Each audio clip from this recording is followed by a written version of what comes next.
Fabulous. Okay, we're now recording. Thanks, everyone. Where are we at? 1 minute past. Let's leave it a little bit extra, a little bit longer. More people to join. Oh. Just a reminder to everyone, could everybody mute their microphones in the interim, just so Jess is coming in.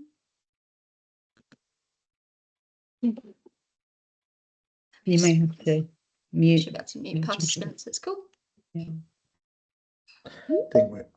Cool. We've still got people coming in, guys. So Right. just. It's a nice time we should have some music in the background. Yeah, we could have had a nice debate about which music should we play and from which part of yes. Oh, I'd Asia. love that. Yeah. Bit of Qawwali. Yeah. Bit of, Qawwali. I like Qawwali music. Yeah. I love Qawwali, yeah. Big fan. Bit of Gujarati Garba. We've got that Navratri coming up soon.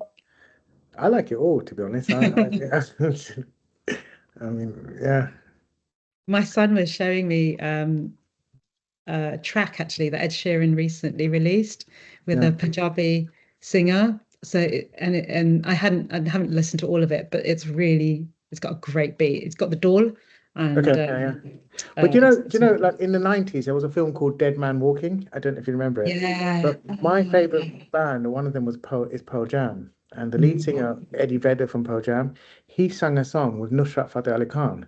So my mum, if you can imagine, my mum's favorite singer is Nusrat Fateh Ali Khan singing Qawwali music with Eddie Vedder. I mean, the chances of a grunge band singing with, and we got to both go, wow, look at this, He was really quite revolutionary for his generation. Was really open to experimentation with very traditionally kind of protected style of music, and I think it's because of him actually that it even got introduced into mainstream, films and mainstream and all of that.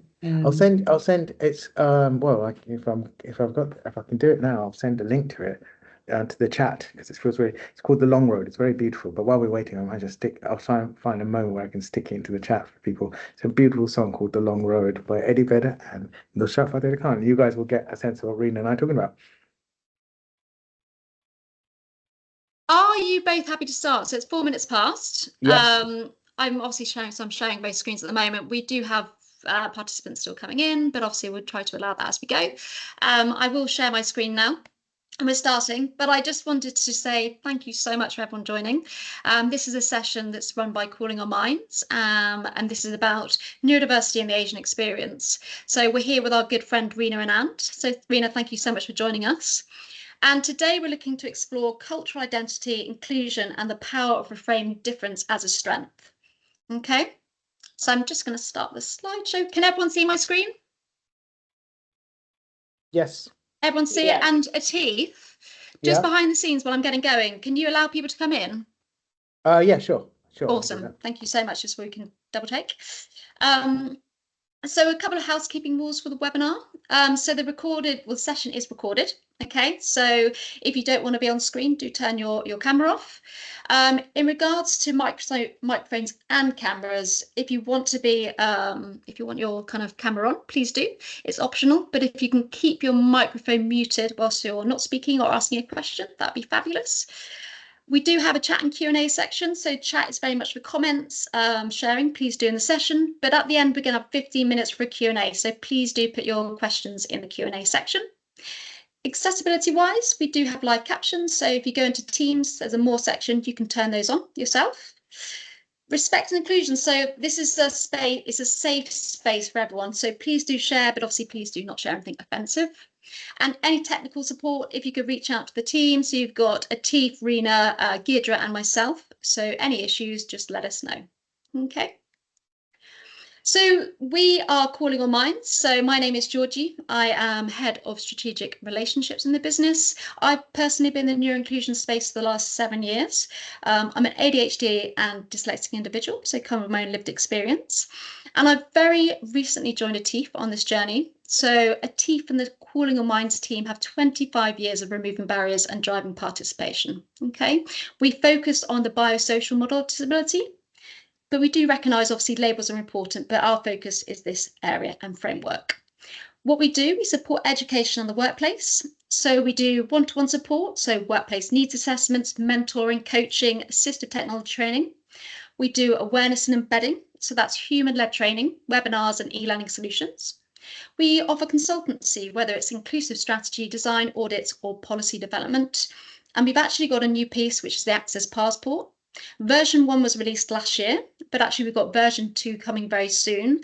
And this is a digital platform to streamline specific workplace needs and adjustments. Okay, so we can share more after this session, and please do reach out if you want to find out more about our business. But thank you so much.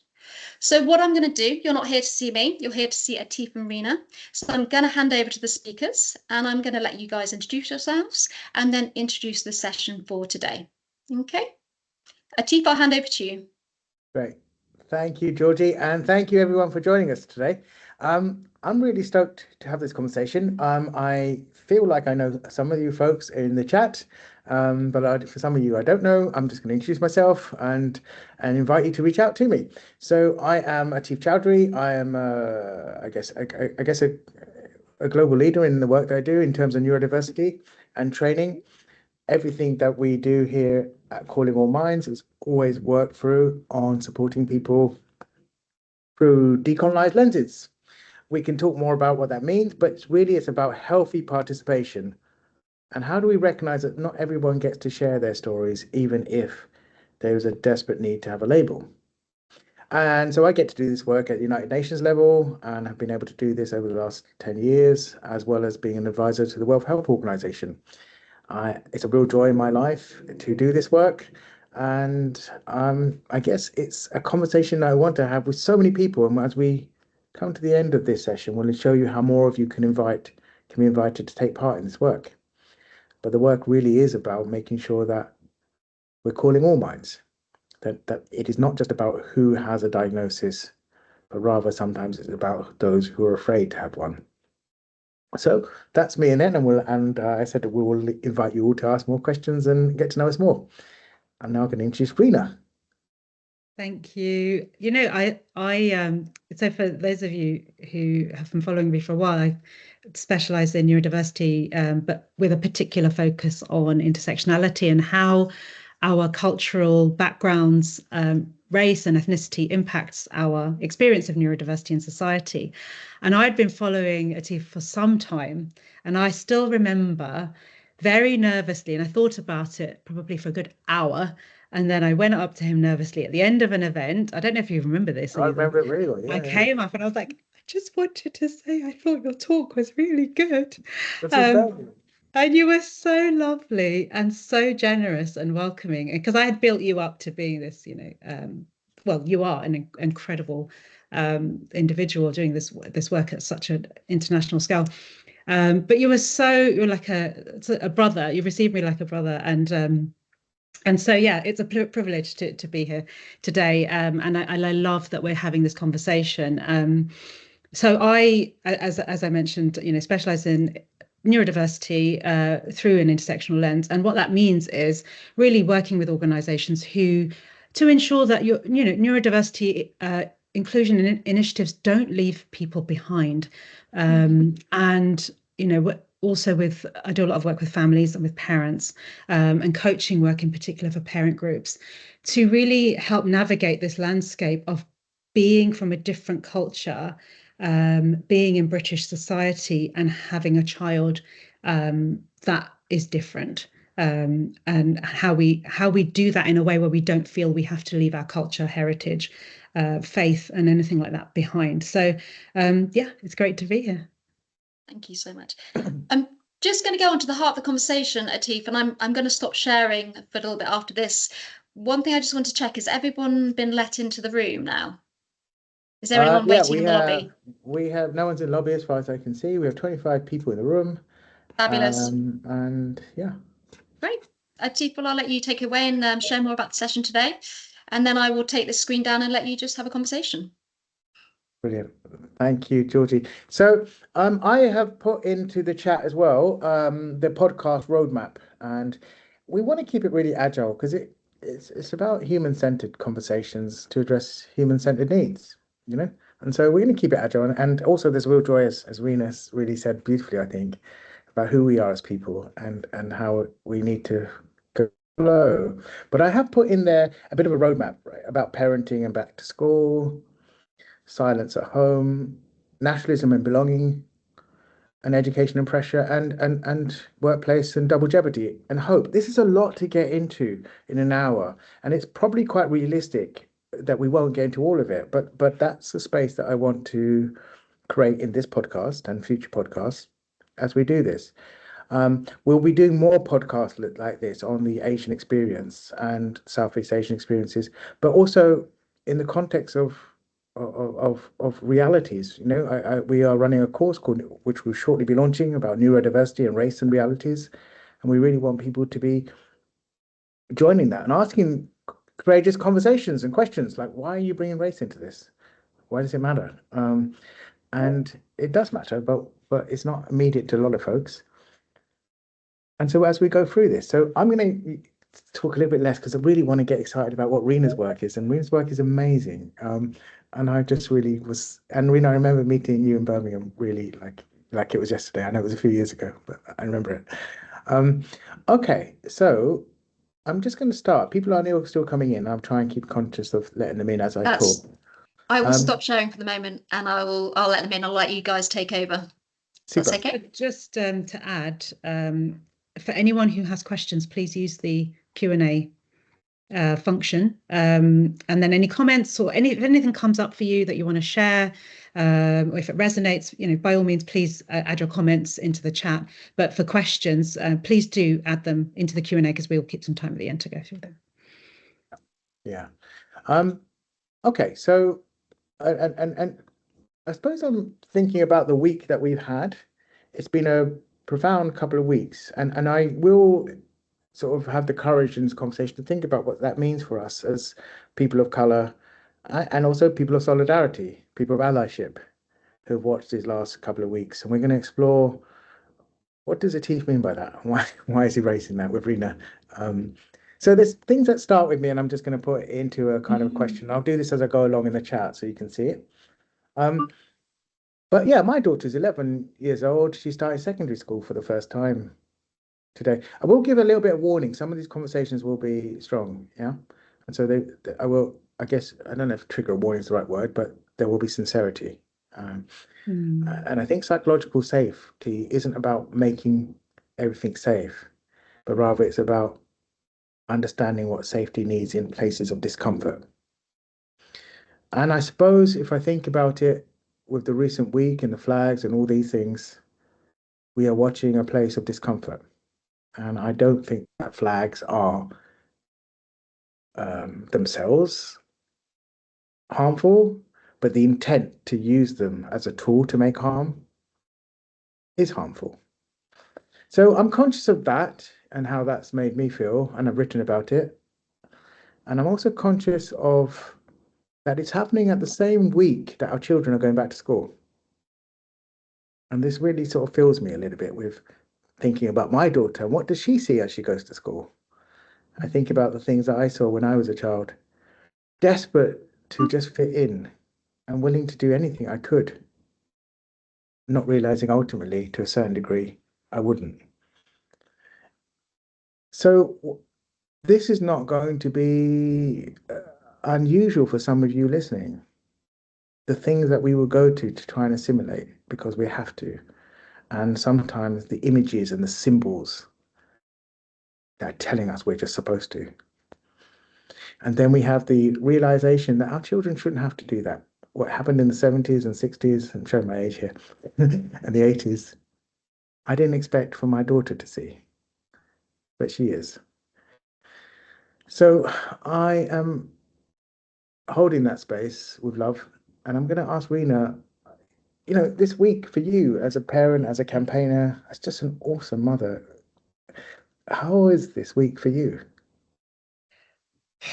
Gosh, okay. So I think if we talk, since you just talked about the flags, I'll add my thoughts on that first. I think I felt very uncomfortable, and it's not about the raising of the flag. It's about the weaponization of that flag to really drive home the whole in-group, out-group theory. If you are in the in-group, you will support this, you will assimilate. Otherwise, you are in the out-group and subject to marginalization, discrimination, and just backlash. And it's like every time I feel like, I'm a British-born citizen, I've spent my life working in this country, and most of my work has been serving the British public in some way, shape, or form. And so has my husband, actually. I never really questioned my belonging so much, but then something happens and you're quickly reminded that you aren't seen the way that you see yourself in society. And that happened last summer with the race riots as well.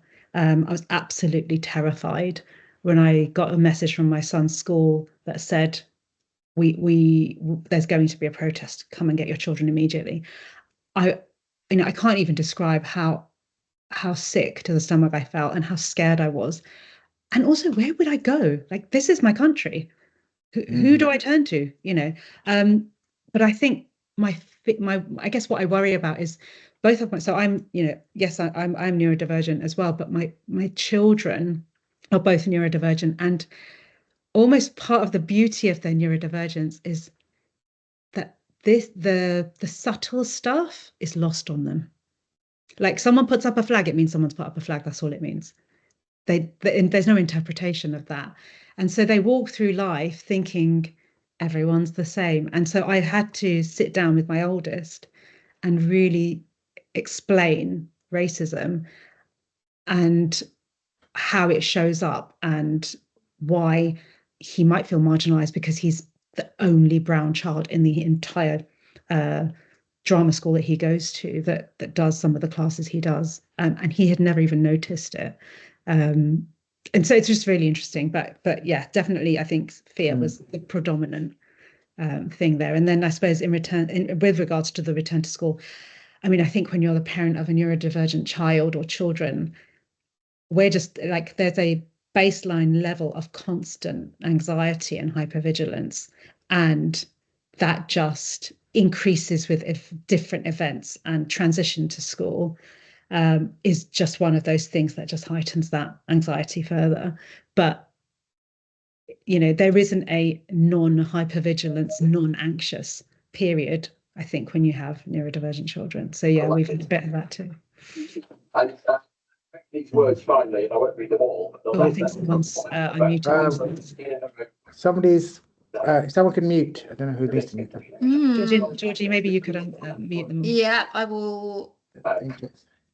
Yeah, great. done. Thank Does you. that answer? Yes. Does that answer your question? Yeah, I mean, there's absolutely.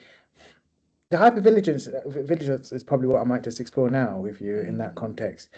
So, on one hand, I really cherish the idea that when you said my son didn't really notice it, I think isn't that hopefully that's winning. Do you know? I hope that's winning. It's just because that flag means the Lionesses, that flag means Team GB, that flag means the Olympics. But and this isn't the podcast to spend too much time on this, but it is a podcast to offer solidarity and love to people impacted by this. And so it is a question now about how our kids do notice these things. For me, the National Front was a part of my childhood. It was grown men chasing me to school. Weirdly, it was the normality of Fridays and pub closing, and how our home was the only one attacked. And I suppose that, so I could never really support the England team, actually, weirdly, until recently, to the Gary Neville letter to England and Gary Neville's position on anti-racism. It's the first time in my life I really supported the England team, and I comfortably support the England team and the women's football team, and I support the male football team. I just was looking at this with the intent of it, but I'm moved by something that I'm going to move on to, which is that our children are dealing with many things, just as all people are. We all have intersectional lives. sometimes we think of intersectionality just being about people of color, but all of us have different barriers in our lives, different positions and different opportunities. But there are certain things that are harder to talk about by some communities than others. And I suppose that's this one. If neurodiverse folks are navigating lots of things in their life, then they have to deeply think about what part of the story they share and to who and why. In the context of the Asian community, we are largely migrants. We have a different food. We have different names. We have different sounds and music, I guess we touched about earlier. So I guess my question is, it's hard to talk about these things for the Asian community. It's not the same as a lot of folks who might think that it isn't about race or culture. It's just about neurodiversity or neurodivergence. But by the factor of being a global majority person in an ethnic minority community with, at times, structured powerlessness against racism, you are already divergent from social structures or power structures. So my question to you is the silence that creates. It's harder for us to tell these stories, or is it? What do you think, especially in the workplace? Yes, gosh, there's so many layers to this. So we have to remember as well that it's only in the last few decades where language around neurodiversity has even come into the space where we can even talk about it like this now. Otherwise, previously it was pathologized and kept to the realms of medicalization. All of this is still very Eurocentric. The whole diagnostic model, the whole basis upon of neurodiversity is Eurocentric. And so from the very outset, we're not looking at anything which has been created with different cultures and mindsets and practices in mind. This is, and so here we are as South Asians getting diagnoses for our children which have no translatable words in our language, no historical context based on what we recall from previous generations. And it can really feel like a bit of a no man's land. And then when you add to that the nature of our kind of collectivist identities, and that, we don't often talk about emotional things, relationships, feelings and things, you can really feel like, and I certainly as a parent who was going through this, you can feel like you're stuck between a rock and a hard place. And certainly in the early days, the support I needed and the comfort I needed and the space was actually not from my community, because they didn't know how to hold that.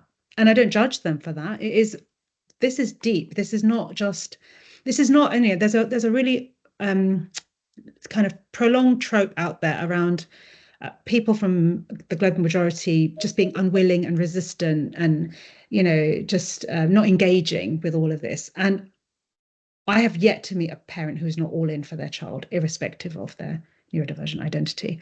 And, it's just that we haven't had the spaces historically for this.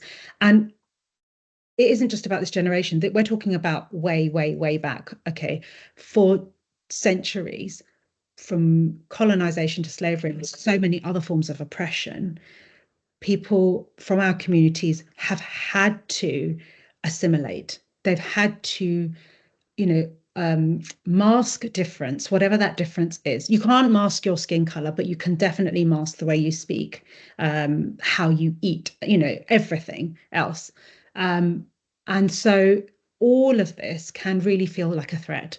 And what can be outwardly perceived from a Western lens as resistance, really, I would say, and so many academic scholars have said, is actually a form of protection for our children. Yeah, absolutely.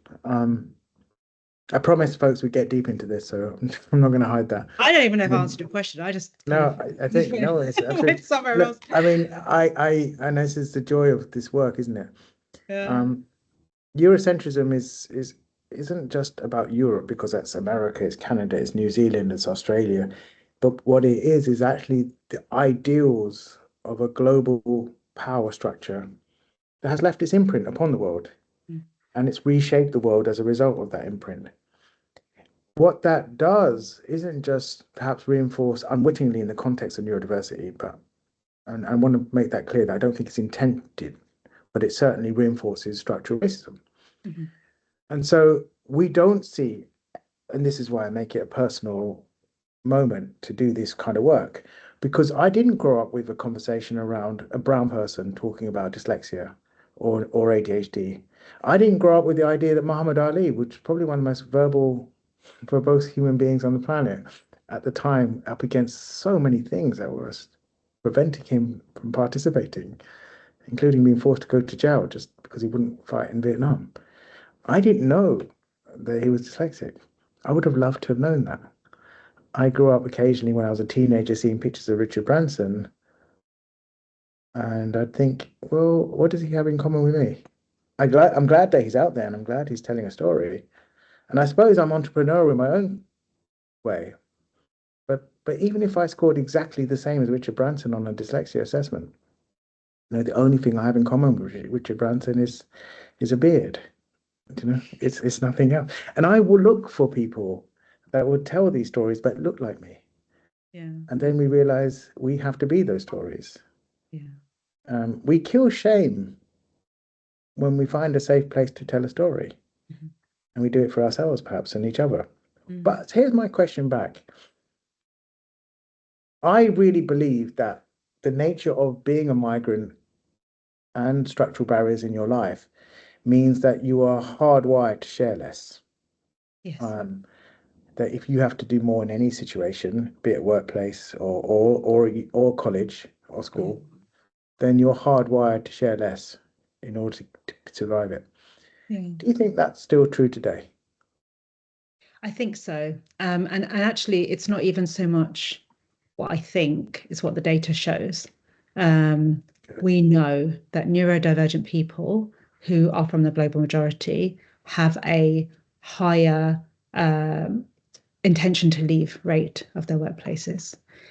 So in one way, I think workplace, you can have this dual identity where people at work know you're neurodivergent and you work in particular ways, and that's quite safe because if your two worlds are quite different, quite separate, sorry, and are unlikely to mix, then you can share that but not feel as safe to have that same conversation at home. But do I think you're hardwired to share less? Yeah, I do. Like, I mean, even from my own personal experience, I never felt I could share that things that I struggled, like in being in an open plan office, for example. I mean, it's not like there was any alternative at that time anyway. So, but who does that? And there was nobody I knew from the global majority that had shared a neurodivergent diagnosis. Like it wasn't even, it wasn't even something that was spoken about.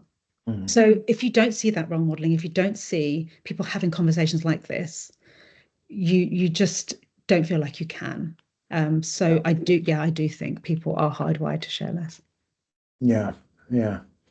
I'm interested in the audience as well when you're listening to this. I mean, interact with the chat because I want to really give some space for your questions as well as I do it. But I have a question. I mean, it's an observation, and I think this applies to all people of color.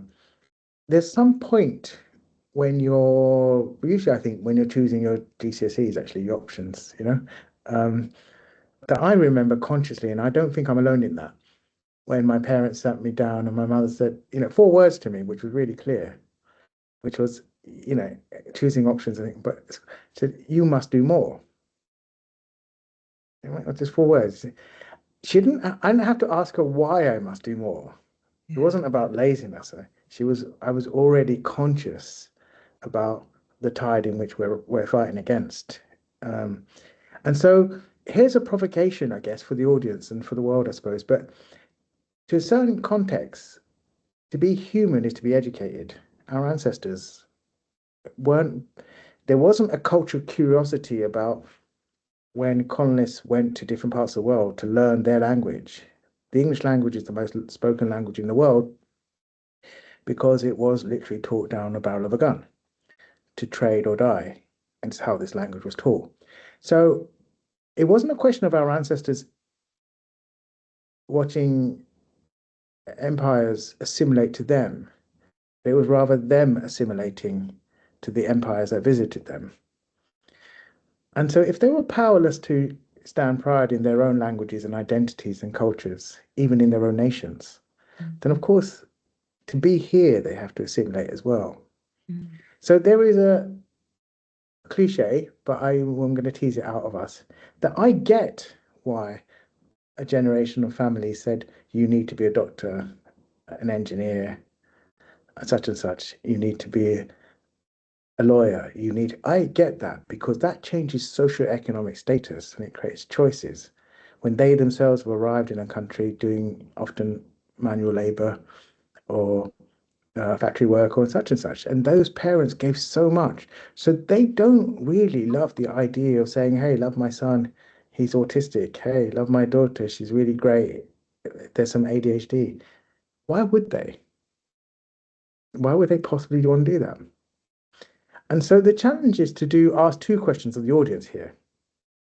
Does it just get better because we as a migrant community get better at this and we get more developed? No, inverted commas, because we just assimilate better and that's it? Or do we practice some cultural curiosity here that says we're missing neurodiversity in any real relevance when it comes to migrant communities, when it comes to how this was never modeled in the global south? And largely, it was just never modeled on women. I mean, that alone is just outrageous. So I guess my question is a little bit that there is a double jeopardy here, and I think we're sort of going to touch on it a little bit here, is if we have to do more to get further in it, what is the neurodiversity movement going to do to recognize that? Right? It's not good and it's not going to get there just by saying, use European labels, they're safe for you, because they're not. I would really love to go in a wider debate on that, but they're not, right? Yeah, no. So what do you think the neurodiversity movement should be doing on this? So, I mean, just on the earlier point, though, I mean, there is some. So I don't know if you get all the beeping on my phone. Like every time someone puts a chat, I get an alert. So I hope it's not creating distraction. No, it's okay. So, but I'm, this whole point about essentially collective trauma that we've just been talking about. I still am not seeing this as something which even like larger organizations or people doing neurodiversity work have really gotten to grips with. And, so I feel like it's just seen as anecdotal, I don't know, communication from people like us, sitting in a room doing. But there is research. There's brilliant research by Maya and others, Arde and Lewis, that talk very specifically about the double jeopardy of being, from having multiply marginalized identities and the cumulative effect of the social stresses when you're in that situation. So everybody has a level of stress or whatever going on in their life. These are it's proven to be multiplied when you are also from other backgrounds. And I really would invite people who consider themselves advocates for the neurodiversity movement to engage with this literature and thought leadership, because I'm just not seeing it. So what does the neurodiversity movement need to do? The neurodiversity movement needs to ensure it is representing all voices and co-producing the work that they're doing. So I still see a lot of, I do some like review work for organizations where they'll say, oh, we've produced this these PowerPoints or this program, or whatever, can you look at it through an intersectional lens? Intersectionality is still very much seen as an afterthought, but also you can't speak for others' experiences. It's not enough to say, we know that statistically, if you're Black, you're more likely to be excluded from school than a white child. And also, you're more likely to get your ADHD assessment, 4 or 5 years later than a white child. Like, it's not enough to just acknowledge that. What are you doing in this education, in this space, as someone who is talking about neurodiversity, to ensure that people's thought, this is it's not just about what you do, it's what you think, it's who you are. Just there's a few thoughts that come to mind. Right. Absolutely. So we're touching on cultural curiosity there, or rather lack of it. I'll be doing more work on this, and Reena, of course, you will be as well, and we'll amplify that work together, I know, with the movement we're building here. I have really a question again, and this isn't about neurodiversity, maybe, it's about power, and it's about healthy participation. If I was to go to, say, Nigeria and look at their neurodiversity work, and I get to go to countries around the world and do that, so what would I see? If I was to go to Bangladesh and look at their neurodiversity work, or India, what would I see? And these are questions I really want the audience to sit with, perhaps. Because if I was to look at it, would I see, say, Nigerian case, Igbo or Urubai, and what does the model of ADHD look like in such communities historically over the last couple of 100 years, and what that teaches us? Would I see that? I wouldn't, right? What I'd see is, this is us, this is how we do it in English, regardless of what our communication is, regardless of what our history is. And yes, the English left in 1962. I think, Nigerians out there can probably correct me, but 1962, and yet here we are acting as if what the English standard of education is what we must be. And I'm really trying to drum this home, that this applies to so many places. I could do in Kenya, and I could ask, show me what the Tuareg or the Maasai people would teach you here about autism. Show me that you're excited by that. And show me that when you are excited by it, you understand what this looks like for the rest of the world. But I won't see that. I will still see Eurocentrism, as we've rightly talked about in the past, and today again, enforcing itself. And so not only does it rob people of color from participating in a healthy way, but it actually robs the whole world in its understanding of what neurodiversity could be. Yeah. That's a big thing, huh?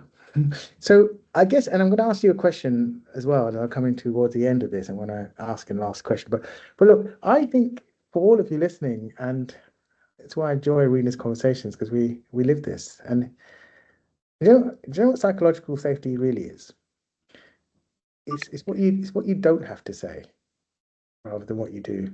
Sometimes it's not about what you get to say. It's about, you inherently know this person feels it so much you don't have to say it.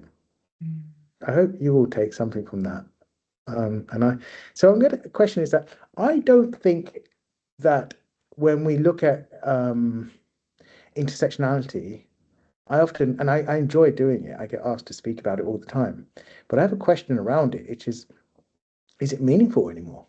It's almost like, as long as we pepper that word in to a session, it means that we care. Is it useful anymore?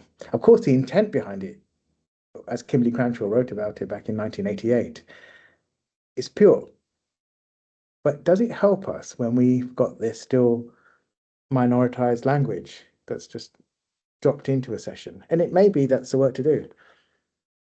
But I just don't think our conversation today is intersectional particularly. I think it's more intergenerational, because there's so many people in the neurodiversity movement who are of European descent who care about this too, but not sure what to do with it. Would you agree with that? I would agree with that. Yeah. With brilliant allies. I'm very hopeful, for the future. There's brilliant people out there who are willing to park their privilege and support, add their voice, because it is about, everybody lifting one another up for the collective good of society and the world. And it cannot ever be on the most marginalized in society to do the heavy lifting. Yeah. I'm going to throw it out to the floor. Absolutely. Emotional labor, yeah? We are doing the heavy lifting. It's rightly said. I have never told anybody I've ever worked for in my life that I'm dyslexic and ADHD and struggle to read and still don't spell. I'm pretty awesome in other ways, but that's not my strength. I had to create a company in order to tell a story.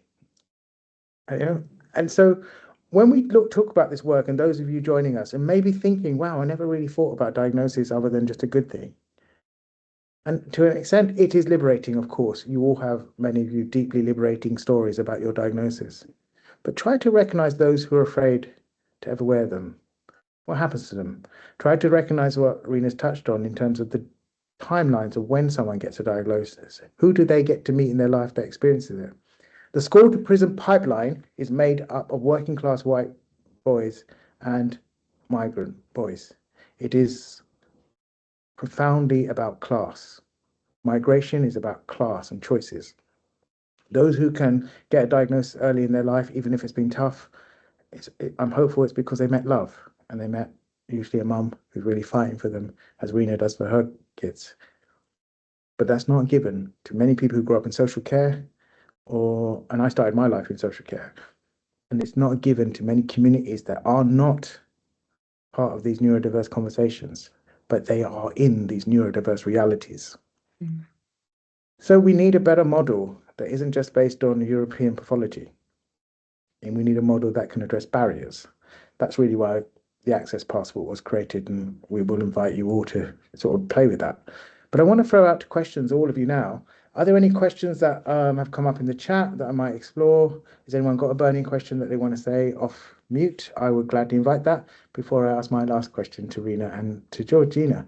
Are there any questions? Has anyone got one? Hands up from Nimi. Thank you, Nimi. Feel free to come off camera if you want to, or stay off and just up and say. Sorry, my camera is a little bit blurry at the moment. No problem. No problem. My laptop.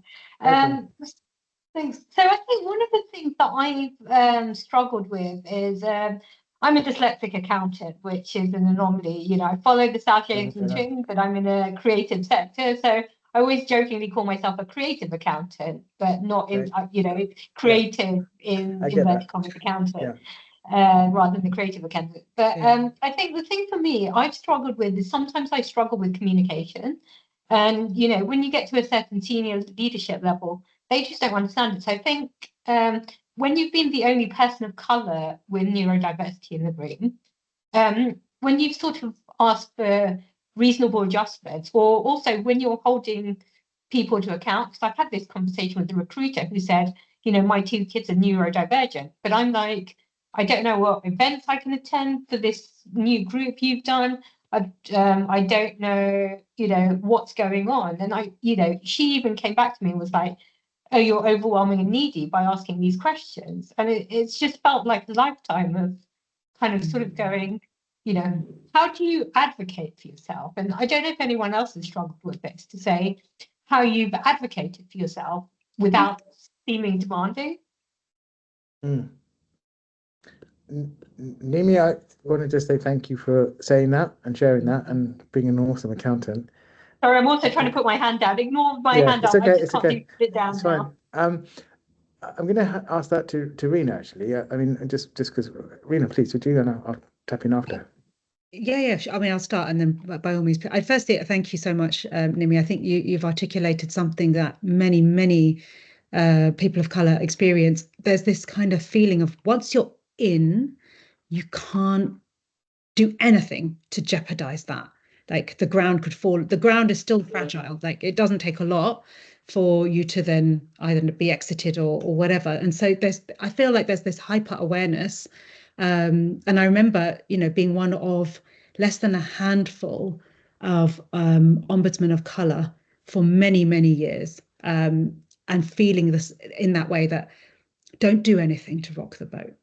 And when you add that to an environment which, from what just the statements you made, suggests that psychological safety really is not there, because you have attempted to self-advocate and you've effectively been shut down. Yeah, it's really tricky, but this is a much more common landscape than someone sharing what you did, being in a neuroaffirming landscape. I don't want.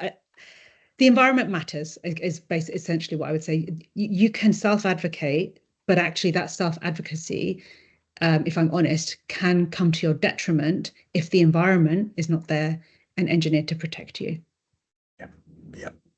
Brilliantly said. Brilliantly said.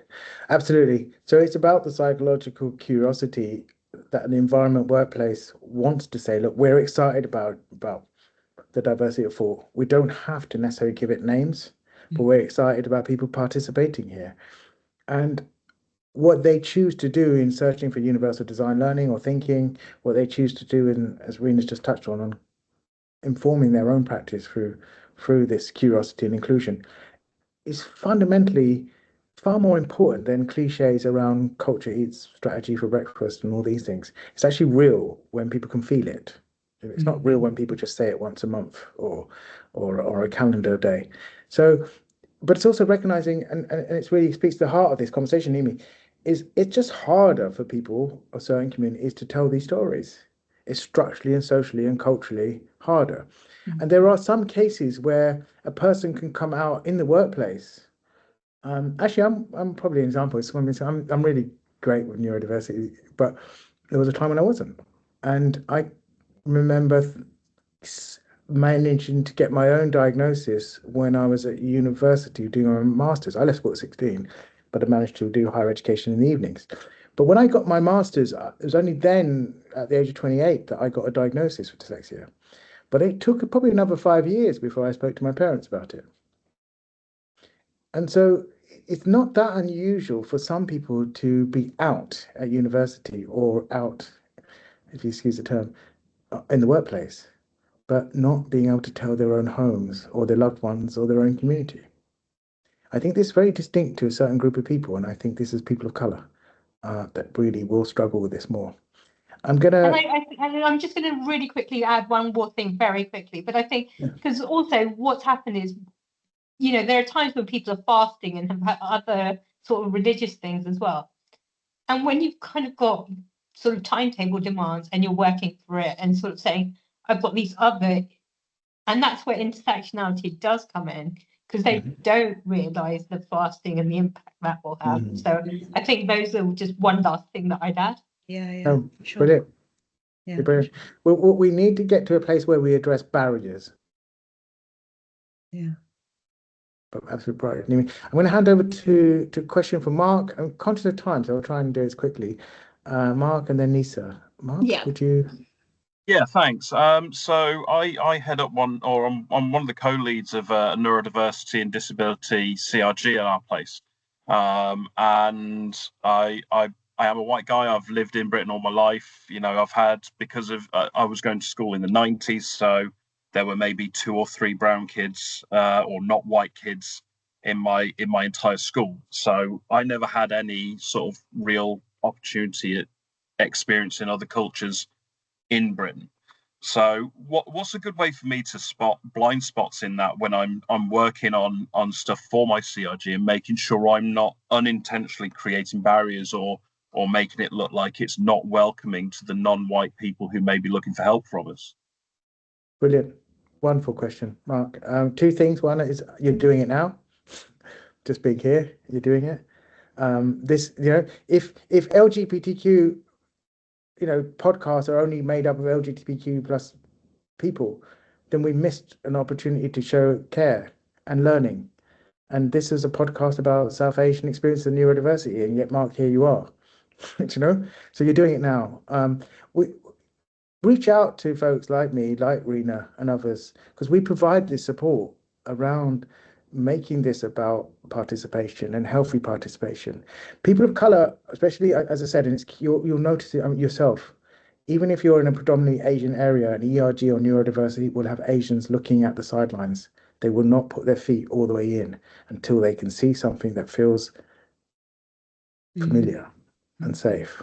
We move at the speed of trust, and that is sometimes 6 seconds because you see something that makes you feel safe and welcomed. And sometimes it's 60 years because nobody looked like you that said the words that you needed to hear. So Mark, you're doing it. Just keep and reach out to Reena and I, and we'll help with this. There will be other podcasts on this, but it is a heartfelt journey. I hope that helps. Yeah, that's great. Thank you very much. Nisa. Hello, hi.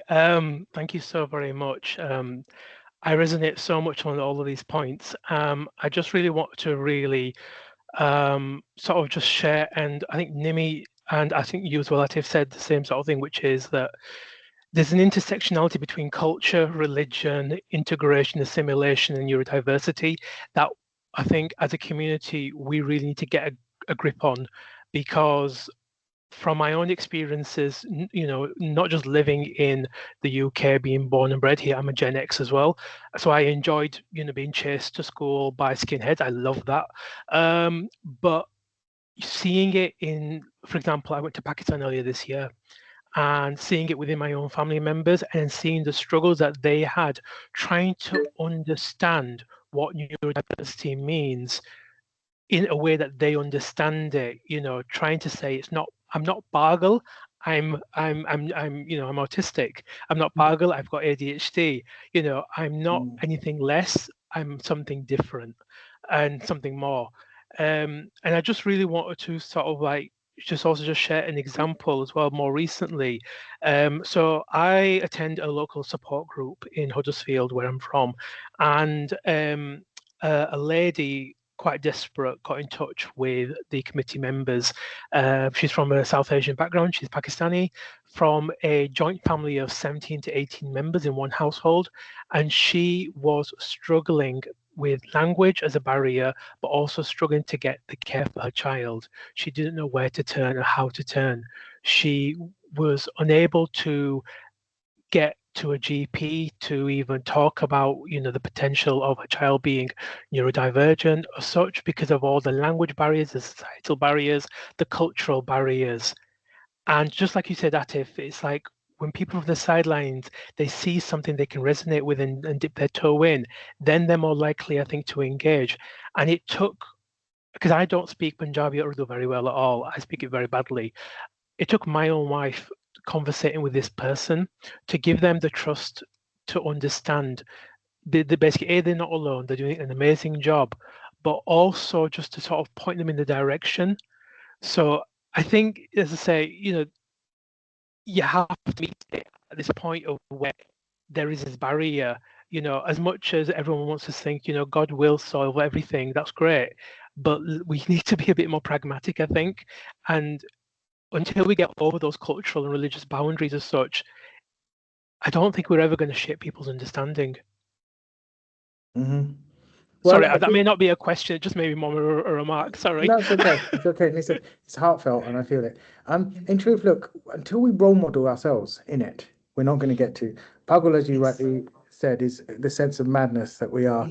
Well, but if we are in a deficit and a disorder, and bear in mind, it is still a deficit and disorder language in the context of Europeanism. Yeah. But if we don't have anything that removes a deficit and a disorder, then we're not going to get there. But even if we are role modeling great stories, but those great stories are not based on Pakistani histories or Bengali ones or Indian ones or Sri Lankan or wherever, then what is our community to do other than sit and dismay? So there's work for the entire movement to own this rather than just Asian people doing all the labor and being quiet about it. I hope that resonates back. Does that make sense? It does. Thank you very much. And just to add, like what I've seen in this space, you know, gives me so much hope. There was a lady, you know, so there's a lady, she's a psychologist, and she was going to the mosque, noticed that there wasn't a way for neurodivergent children to engage in a way that was where they could have the sensory freedom and space that they needed, but could still participate. And, you know, what she did was actually created a sensory room at the mosque so that the children could hear everything that was going on. The parent could pray and hear everything that was happening, and so still engage with their faith whilst also watching their child. Because also, you know, so much of our strength is derived from our faith, whatever that faith may be. And sometimes when our places are not made accessible, we can feel like there's a part of our identity that we just can't engage with. And yeah, and that's huge when actually perhaps, you know, that faith may have carried you through all your difficulties in life. To then feel that it's not there at a time when you desperately need it can be so isolating. So yeah, I think I'm very hopeful that actually it only takes one person in each community to just start the ball rolling. Reena, we've come to the end of this. It only takes one person, huh? Well, I think you are that one person. You are for me. So we've come to the end of this. This has been a real heartfelt conversation. I promised that we would get as real as it deserves. I'm going to hand over to Georgina to finish up on this conversation, but just invite you all, please join Calling All Minds newsletter. Be part of this conversation. It is about Calling All Minds. There's so much we're going to discuss on this. I'm going to drop a little moment here. I don't believe in such a thing as neurotypical. We're going to discuss these things. We're going to discuss the idea of what does it mean by divergent when we are already divergent. How are we going to get this to a safe place? So please stay in touch. If you can reach out to us on LinkedIn, I would really welcome it as to what you thought of this conversation, the depth of it, and the kind of themes that you want more. I'm going to be joining Parveen Choudhury and Reena and others, hosted by the amazing Georgina, who's just amazingly holding this space for us in allyship and solidarity and love. So we're going to keep doing this, and we just need to know that you guys want it. So that's it for me. Georgina, thank you, and to you. No, I was going to say that was a fabulous conversation. Thank you so much, both of you. And we do have a couple of extra questions, which if we can answer them potentially via email, we can send that out when we're sending the video and the slides. That would be fabulous. So I'll share that with you both at the end. Just to reshare my slides, if that's okay with everyone. Just a reminder in relation. Oh, what's that? It's not. That is not my slides. 2 seconds. Here we go. This is what we're looking at for. Apologies for that. So just going to click back through. So thank you for joining us. As Atif mentioned, we'd love you to follow us, join us on LinkedIn. We are just about to start a newsletter, so anyone joining this session, I will send the information out to. We do have the Access Passport, which is the version 2 being released very soon. So if anyone's interested, please do click the link on this slide deck, and we'll be registering any applicants who want to join that. Up and coming. So version 2 of Access Release, we've got the Parent and Carers Academy. So that's launching early in 2026. So keep an eye out for that. We do have an up and coming webinar with Calling All Minds in Everway. So again, that's Neurodiversity Beyond the Labels. So you're able to sign up through this slide deck. And as Atif also mentioned, being brown and neurodivergent, so he's going to be starting a podcast series in the coming months. So please do keep an eye out. I will be sending all this information out so you can all have a deeper dive, but I think we can leave the conversation there. Just say thank you to you both again. It was a fabulous first session for Calling All Minds. And Reena, thank you so much for joining us. It was great to have you here. It's an absolute privilege. Thank you so much for it's perfect. creating space. Awesome. I will stop staying here, and I am going to close the conversation down as it's 1 o'clock. But no, thank you very much, and see you all soon. Take care. Thank you. Bye-bye. Thanks. Bye-bye.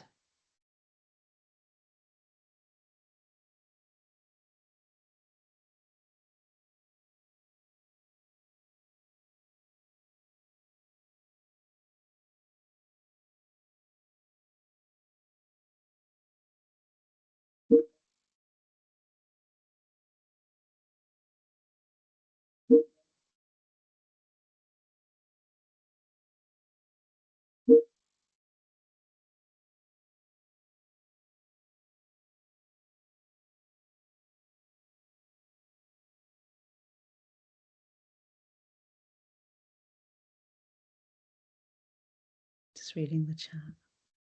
Oh, you can probably stop recording. Yeah, I'm just trying to see where I do that. Is that more? Go to more record, maybe. And there should be a stop recording button. Yes. Stop recording. Yeah, now a few.